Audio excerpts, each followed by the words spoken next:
David Kay, Trump's unilateral engagement with Putin over Ukraine peace talks has raised concerns in Europe. Do you think these back-channel negotiations are sidelining US allies? And what risks do they pose for European security? Well, it's very clear from the recent meeting in Munich that European leaders who, unlike Donald, are sophisticated and understand geopolitics and history, are alarmed about what's happening here. They are very worried that Donald Trump is going to turn the United States not into a checking force against Vladimir Putin's designs on conquering people and putting them under the Moscow's boot again, but that he will disrupt their own behaviors within Europe. Now, Trump has long called for more spending by European countries on the military, and most of those countries have increased their military spending. What will be interesting to watch, Rana, is do these countries continue to support Ukraine, or do they go along with Donald Trump's one-sided plan, a peace plan negotiated between Trump and Putin with no input of any significance by the Ukrainians, which would mean defeat for the Ukrainians in terms of regaining control of all of their territory. Professor Johnston, his administration's aggressive stance on Iran alongside Israel suggests a heightened risk of military conflict. Do you see Trump's policy as a deterrent or an escalation toward war?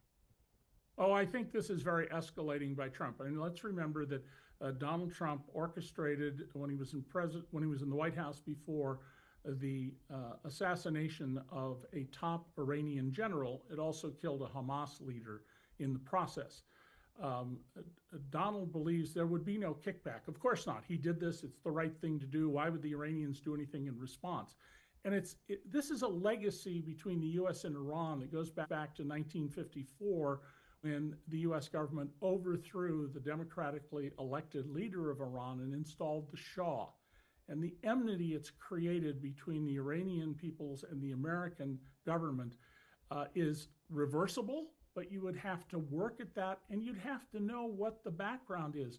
And Trump has no idea about what the background of this is. What will the background be, sir? Well, it was the U.S. that put the Shah in with his Savak and his torture teams, a ruthless dictator who was finally overthrown in 1979 when there was an uprising by young people. Those forces remain in power. I mean, think about this. Iran and Russia were enemies for 1,000 years, and now they're cooperating with each other. Clearly, U.S. foreign policy as it applies to Iran has been a complete failure.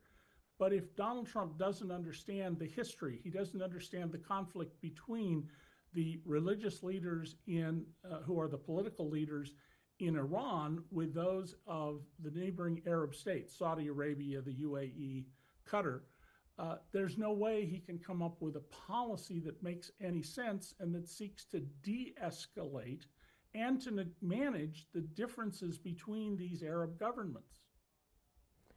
Professor Johnston, looking at the broader picture, does Trump's approach to foreign policy represent a short-term recalibration, or is he fundamentally altering the U.S.'s role in global affairs? Well, he is absolutely, Rana, fundamentally changing the U.S. position in global affairs. Now, how long this will go on is another question. Under the U.S. Constitution... Do you have an answer to this question, sir? I'm sorry. Do you have an answer to this question, which is how long? Oh, well, that's what I was getting to. He doesn't have the power to do a lot of what he's doing. He's being challenged in court. But as long as he pursues this, it's going to be long-term strategy. And keep in mind, Donald Trump doesn't plan to leave the White House. He intends to become America's dictator. He just said, literally within 24 hours, that anything he does to save the country is lawful. That's absolutely not true, but it tells you that his impulse is to be a dictator, as I've been warning people for almost a decade. And a dictator will get America into lots of trouble, make it a pariah nation, destabilize world events, and cause a great deal of harm. So the question is, is there going to be a reaction at some point from Congress, from the courts, from American voters?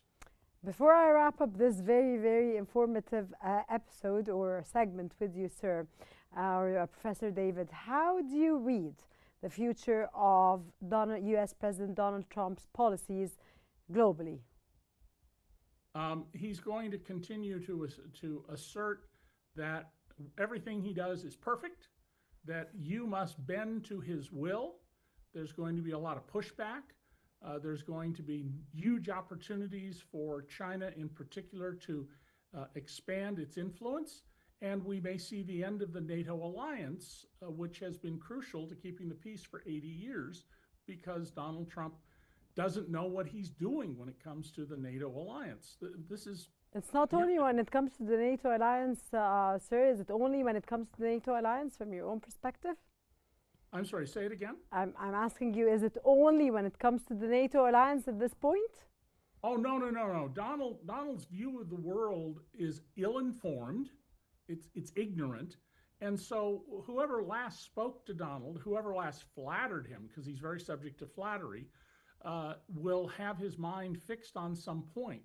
And once Donald has an idea in his head, it's almost impossible to get it out of there, no matter how ridiculous it is. Like his belief that China, Canada, and Mexico will bear the cost of tariffs, not the American people, which anybody who took a basic economics course could tell him, but he doesn't believe that. So his ignorance, his fixed ideas, and his belief that he's all powerful and everyone will do what he says, that can't lead to anywhere but more trouble in the world.